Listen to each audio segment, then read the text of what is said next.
தமிழ் பேசும் மக்களுக்கும் பெரும்பான்மை இனமாகிய சிங்கள மக்களுக்கும் இடையில் பலவிதமான வித்தியாசங்கள் இருந்திருக்கலாம். ஆனால் நாங்கள் தொடர்ந்து இந்த நாட்டில் ஒற்றுமையாக வாழ வேண்டியவர்கள்.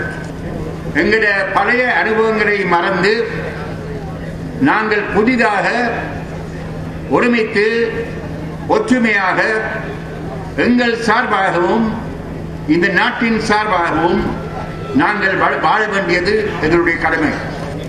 இந்த மேதினம் என்னத்தை எடுத்து காட்டுகின்றன என்றால், இனங்கள் ஒருமித்து ஒற்றுமையாக வாழ்வதற்கு இந்த நாட்டில் இடம் உண்டு.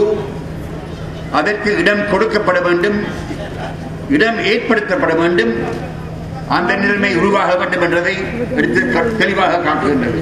இன்று இங்கே சிங்கள மக்கள் வந்திருக்கின்றார்கள், முஸ்லிம் மக்கள் வந்திருக்கின்றார்கள், தமிழ் மக்கள் வந்திருக்கின்றார்கள். எல்லோரும் ஒற்றுமையாக இந்த நிலையில் பங்கு பெற்றுக் கொள்கின்றார்கள். சில அரசியல்வாதிகளும் சில அரசியல் கட்சிகளும் வெவ்வேறு இனங்களை சார்ந்த மக்களை பிரித்து வைத்து அதன் மூலமாக அரசியல் லாபம் பெறுவதற்கு முயற்சிக்கின்றார்கள்.